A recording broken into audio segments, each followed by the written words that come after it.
right, so we are downtown Gilbert now. We're going to do a walkthrough of our Airbnb. It's fully renovated. This one's kind of like a different story to it. Usually we renovate our properties, and then we will obviously furnish them and turn them into Airbnbs. This one was actually already renovated for the most prosperous city, which is kind of crazy, which means that most of the people that live in Gilbert do fairly well. So it's kind of turning into a little bit of a destination, which is nice. But we are literally driving to the Airbnb right now. So one of the staples of downtown Gilbert is the water tower. I'll drive by that here in a second. But you'll be able to see that water tower. Literally, you can see it from our backyard of this Airbnb. So we paid a little bit more than what we normally would for this property. But again, it makes sense because it's one of those things where if you want to buy in certain areas, that's really difficult to buy in.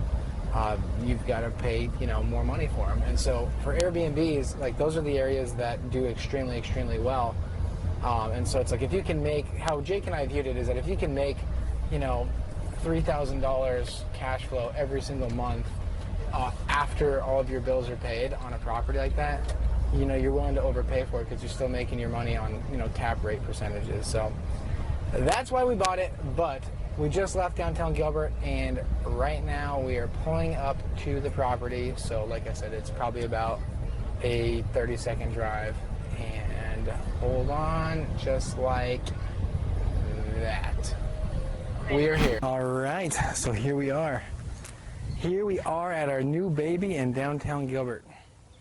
As you can see, the weeds are getting a little crazy right now. We just closed on this last week. So we're trying to move as fast as we possibly can on getting it fully furnished and ready to hit the market for Airbnb. But again, this thing was already renovated when we bought it, so we didn't have to do a whole lot. But what we're going to do now is we're going to walk through it while we are doing these furnishings to kind of show you a little bit about how we do it.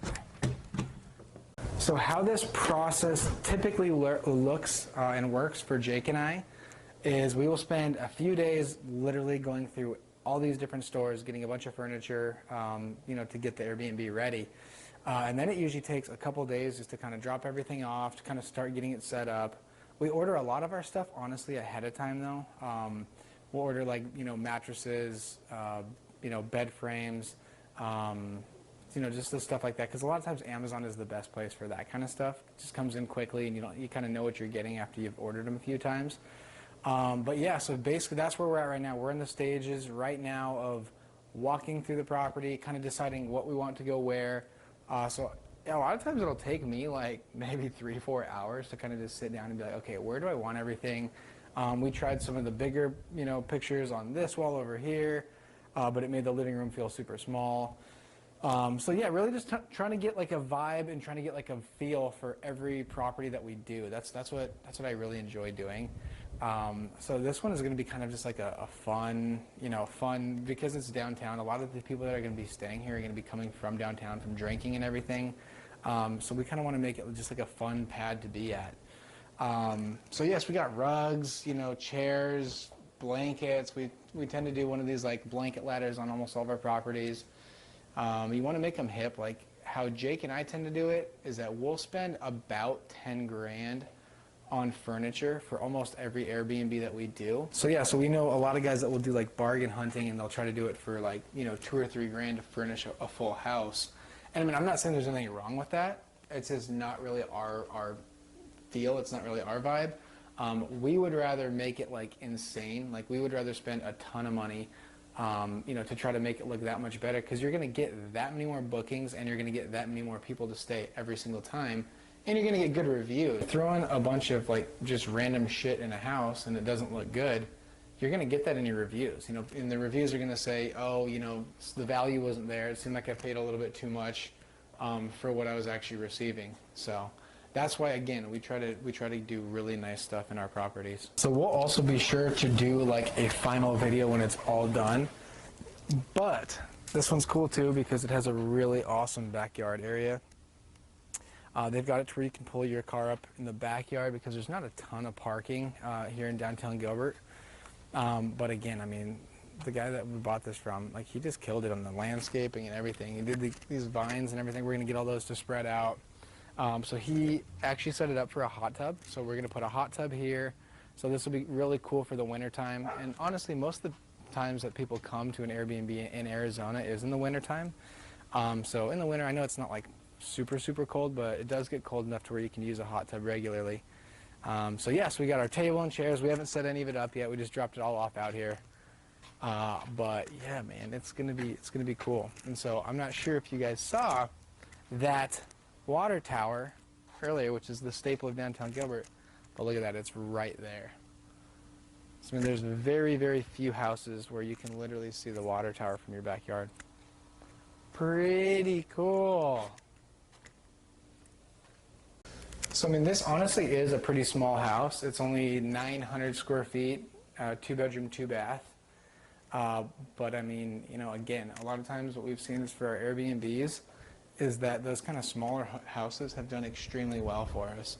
Because a lot of times you'll get a family or maybe, you know, 2 families that are willing to stay in, you know, a 2-bedroom, 2-bath if you can sleep 6 people. So we're going to be able to sleep 6 here, which kind of seems like a lot for 900 square feet. But I mean, you got to keep in mind when people are on vacation, you know, they're not typically thinking too much about how many square feet their property is, just as long as everything's nice and it's in a good location. So again, we're in the stages right now of getting this baby all ready to go. Just putting some of the finishing touches on it right now. But yeah, we should have this up and running in about a week or so. So stay tuned. We will definitely be doing a video walkthrough once it's fully finished. So, the story of us getting this house is actually very crazy. We actually bought the house next door, and we were extremely excited about doing the full renovation on that property. We were buying it for like $310, which, you know, it still is not a bad deal. Like I said, when you're buying in downtown Gilbert, downtown Chandler, like in some of these certain areas, you know, same thing with Arcadia, you know, like Coronado, you know, so some of these areas in like the historic districts and stuff like that, they just sell for a lot more. But we were buying that one for $310 from a wholesaler, and so we were pulling comps on that property, and this house was right next door, and we saw that it was pending. So unfortunately, I was like, oh, we're not going to get that. Like, so I looked up the agent, and the agent ended up being one of my really good friends. So I reached out to him, and I was like, hey, I saw you're pending on that property. You know, let me know if anything happens. And he's like, well, funny enough, it's actually falling out. So it was falling out of escrow. And so I was like, well, we'll take it. Like, we want it. You know, can we back out realtor fees and everything? And we'll just make it a super smooth transaction for you. We've bought and sold probably over 100 properties to this gentleman. So it's kind of cool. We've known each other for a long time. We have a good relationship. So he sold us this property, and I know that he does amazing work. So renovation-wise, I was like, dude, we got nothing to worry about. This place is going to be gorgeous. It's beautiful. All we're going to have to do is come in and furnish it. And so we bought it, and we ran the numbers on it. Like, it's going to make a lot of sense as an Airbnb. So that's why we were really excited about it. But the crazy thing is that the house next door now, after this one went pending, they decided that they no longer wanted to sell to the wholesaler that brought us that deal, which is kind of wild. So what we did, we have the final contract on it. We went and clouded title, right? So we did a memorandum, so nobody can, they can't sell that property, nobody else can buy that property. So it is with the city of Gilbert, it is clouded. Like, they will not ever be able to sell that property unless it's to us. So they don't know that yet. But again, like, you don't sign a contract if you're not planning on selling it. Like, that's just how it works. Like, lawyers could get involved with the other wholesalers, so we're going to see how it goes. But long story short, when it does happen, that property will be ours, because we're not going to let that one slip through our fingers. So we will have a house right there, and we will have this house. So we will have two houses right next door to each other in like an amazing, amazing area of downtown Gilbert. So that was kind of wild. That's how we ended up buying this property, but we're super excited about it. And we will be sure to show you the property when it's fully finished. Stay tuned for it.